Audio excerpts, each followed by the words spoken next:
वो उस समय उस रूप को कहा गया। तस्यास्ति गुण संयुतम, वह गुणों से संयुक्त होता है। अब हम इसको एक उदाहरण के माध्यम से समझेंगे कि एक व्यक्ति बाजार से 3 नारियल खरीद कर लाया। कितने नारियल खरीद कर लाया? 3 प्रकार के नारियल खरीद कर लाया। उसमें पहला नारियल था पानी वाला। पहला नारियल कैसा था? पानी वाला। दूसरा नारियल था सूखा, जो उसके साथ वो भी था। तो दूसरा नारियल सूखा था और तीसरा नारियल था भेला। भेला लाते ना खरीद कर।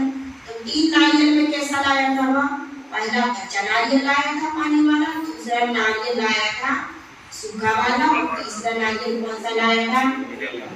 भेला लाया था। तो इस उदाहरण से अपन 3 प्रकार की आत्मा को समझेंगे। तो बहिरात्मा मतलब, बहिरात्मा कौन? पानी वाला नारियल, कच्चा नारियल। इस नारियल में पानी भरा है और उसकी गली काय से चिपकी हुई है? लट्टी से चिपकी हुई है। इसी प्रकार बहिरात्मा जीव के अंतरंग में आसक्ति का परिणाम। देखो, जब तक नारियल में पानी भरा है तब तक लट्टी उस खटोले से चिपकी रहती, वो गली लट्टी से चिपकी रहती। कब तक चिपकी रहती? जब तक पानी भरा है। तो कच्चे नारियल में जब तक पानी भरा रहता है तब तक गली काय से चिपकी रहती है? लट्टी से चिपकी रहती है। तो इसमें काय का पानी? ऐसे ही जिस जीव के अंदर में आसक्ति का, देह के प्रति ममत्व, एकत्व बुद्धि का पानी भरा रहता है, जब तक इसकी मान्यता देह के प्रति बनी रहती है ना। तो देह को ही मैं मानता है, शरीर से एकत्व बनाए रखता है। और जब पानी सूख जाता है तो लट्टी की वो गली भी क्या होती है? भेला लट्टी को छोड़ देता। पहले नहीं छोड़ता। कब छोड़ता है? जब पानी सूखता है। तो दूसरा है अंतरात्मा, मतलब सूखा नारियल। पहला पानी वाला नारियल, दूसरा सूखा नारियल। तो इस नारियल के अंदर का पानी सूख गया है, तो अब गली ने लट्टी की पकड़ को छोड़ दिया। अंतरात्मा मतलब सूखा नारियल, उसके अंदर का पानी सूख गया है। अब कौन सा पानी सूख गया? राग का, विपरीत श्रद्धान का। अभी विपरीत श्रद्धानता, देह के प्रति एकत्व की मान्यता बनी थी। तो क्या कह रहे हैं? उसने अभी वो भेला है ना, अभी लट्टी से बाहर नहीं आया, अभी उसी में है। माने कर्म सहित है, राग सहित है, लेकिन अब वो आसक्ति नहीं है शरीर के प्रति। जो चिपका पड़ा था ना, आसक्ति माने चिपकापन। जो लट्टी गली काय से चिपकी थी?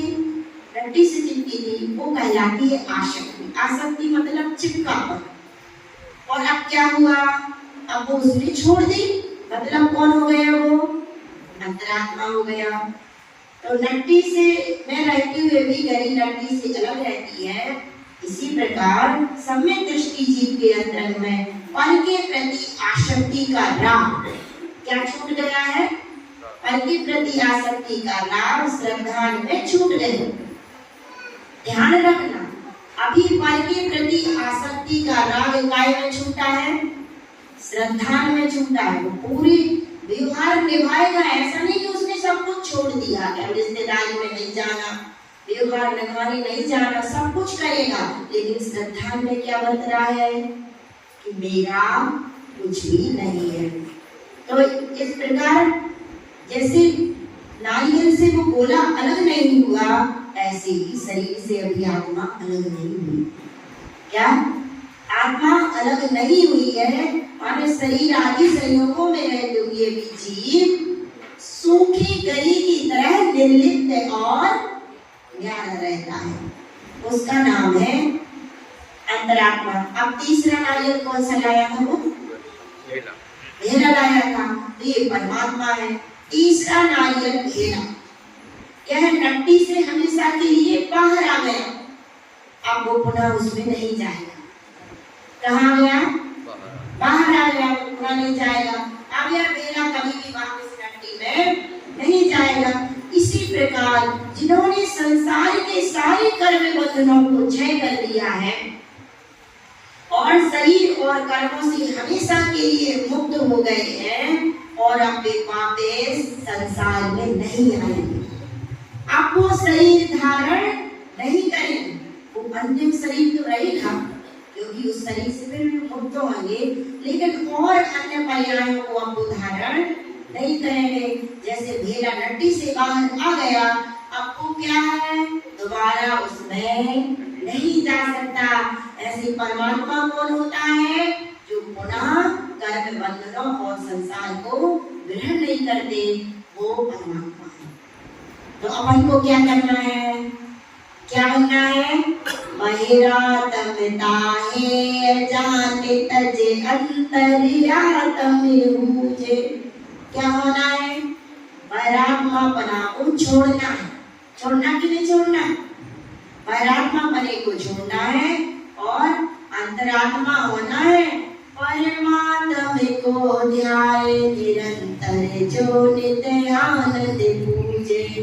और क्या करना है, परमात्मापना पर्याय में प्रकट करना है। तो सबसे पहले तो मान्यता तोड़नी पड़ेगी परमात्मापना छोड़ने के लिए। कौन सी, कि मैं आत्मा में शरीर हूँ। शरीर के प्रति जो एकत्व की मान्यता है वो विपरीत दृष्टि जब तक रहेगी तब तक जीव संसार में ही परिभ्रमण करेगा। अब इसमें